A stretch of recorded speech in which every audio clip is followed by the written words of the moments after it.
Hello friends, Assalamu alaikum. My name is Kashif. This is my new lecture regarding to the 14 points of कायदे आज़म. आज हम discuss करेंगे कायदे आज़म की 14 points को जो बहुत इम्पोर्टेंट हैं हिंदुस्तान की हिस्ट्री के अंदर और स्पेशली पाकिस्तान की हिस्ट्री के अंदर. आज हम वन बाय वन उन्हें डिस्कस करेंगे. तो स्टार्ट करते हैं और सबसे पहले उसका बैकग्राउंड देखा जाए तो 1927 के अंदर दिल्ली प्रपोज़ल आए थे जिसके अंदर कायदे आज़म मोहम्मद अली जिन्ना ने कुछ सजेशन दी थी लेकिन वो नहीं मानी गई. और उसके बाद 1928 के अंदर साइमन कमीशन यानी नेहरू रिपोर्ट आई थी जिसे मुसलमानों ने एक्सेप्ट नहीं किया था. और उसके बाद 1929 में कायदे आज़म ने उन्हें 14 पॉइंट्स दिए कि ब्रिटिश गवर्नमेंट को कोई भी कॉन्स्टिट्यूशन बनाना है तो उसे कॉन्स्टिट्यूशन इस सूरत बनाना होगा कि इन 14 पॉइंट्स को मद्देनज़र रखा जाए. अगर वो इन 14 पॉइंट्स को मद्देनज़र नहीं रखेंगे और इसके अलावा कोई कॉन्स्टिट्यूशन बनाएंगे तो इंडिया के जो मुसलमान हैं वो उसे एक्सेप्ट नहीं करेंगे, मतलब मुसलमानों को एक्सेप्टेबल नहीं होगा. तो सबसे पहला पॉइंट देखें तो ये सबसे पहला पॉइंट है कि हिंदुस्तान का जो आइन है वो फेडरल टाइप का होगा और उसके अंदर सूबों को सारे के सारे अख्तियारात दिए जाएंगे. तो ये पहला पॉइंट था कि जो भी हमारे हिंदुस्तान का आइन बनेगा वो फेडरल आइन होगा और उसके जो बाकी अख्तियारात हैं वो सारे के सारे प्रोविंसेस अपनी मर्ज़ी से यूज़ करेंगे. और इसका दूसरा पॉइंट ये है कि जितने भी प्रोविंसेस हैं सारे के सारे सूबों को एक जैसे अख्तियारात मिलेंगे. ऐसा नहीं होगा कि जो हिंदू अक्सरियत के सूबे हैं उन्हें अख्तियारात ज़्यादा मिलें और जो मुस्लिम अक्सरियत के सूबे हैं उन्हें अख्तियारात कम मिलें, बल्कि तमाम जो सूबे हैं उन्हें एक जैसे अख्तियार मिलें, मतलब इक्वल अख्तियारात मिलें.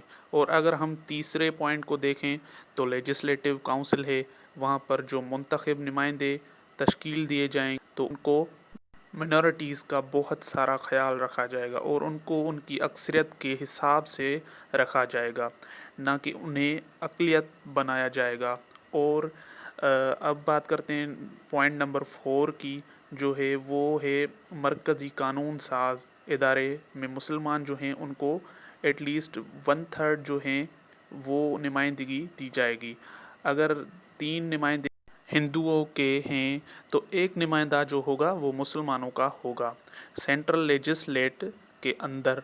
और पॉइंट नंबर 5 जो है वो है कि जो मुख्तलिफ माइनॉरिटीज़ के अंदर जो फ़िरके बसते हैं तो अगर कोई भी कानून बनाएंगे तो उनकी मर्ज़ी से बनाएंगे और अगर 3/4 उसको रद्द करते हैं तो वो रद्द ही समझा जाएगा. और पॉइंट नंबर 6 जो है वो है कि जो हिंदुस्तान के जो सूबे हैं उनमें कोई भी ऐसी चेंज नहीं की जाएगी जहां पर मुस्लिम्स मेजॉरिटी में हैं और उनकी मेजॉरिटी को चेंज करके माइनॉरिटी में कर दिया जाए, फॉर एग्ज़ाम्पल पंजाब या बंगाल या सरहद के अंदर. और पॉइंट नंबर 7 ये है कि तमाम जो फ़िरके हैं या तमाम जो कौमें हैं उनका मजहबी, तालीमी, मुआशी, समाजी और हर तरह से उनका ख्याल रखा जाएगा.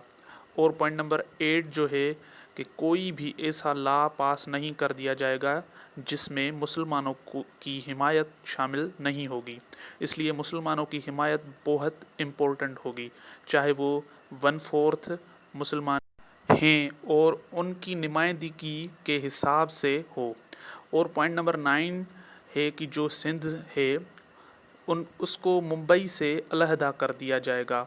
और यही बात कायदे आज़म ने 1928 में कही थी नेहरू रिपोर्ट के जवाब में कि सिंध को मुंबई से अलहदा किया जाए.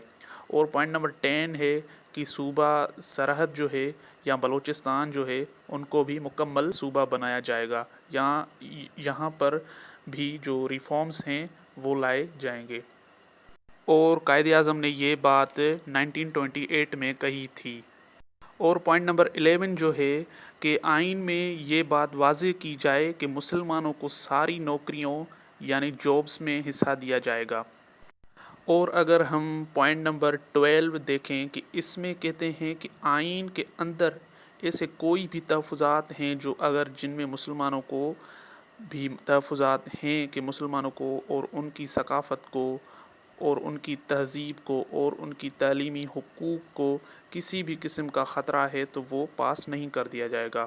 اور پوائنٹ نمبر 13 ہے کہ جو سینٹرل گورنمنٹ ہے یا جو پروونشنل گورنمنٹ ہے وہاں پر جو ڈسٹریبیوشن ہوگی ان کی کیبنٹ کی یا وزارتوں کی ڈسٹریبیوشن ہوگی وہ کم سے کم ایک انتہائی نمائندگی مسلمانوں کو 1/3 ضروری دی جائے گی۔ اگر 3 وزارتیں ہندوز کی ہیں، ہندوز کے پاس ہوں گی تو ایک وزارت مسلمانوں کے پاس ہوگی۔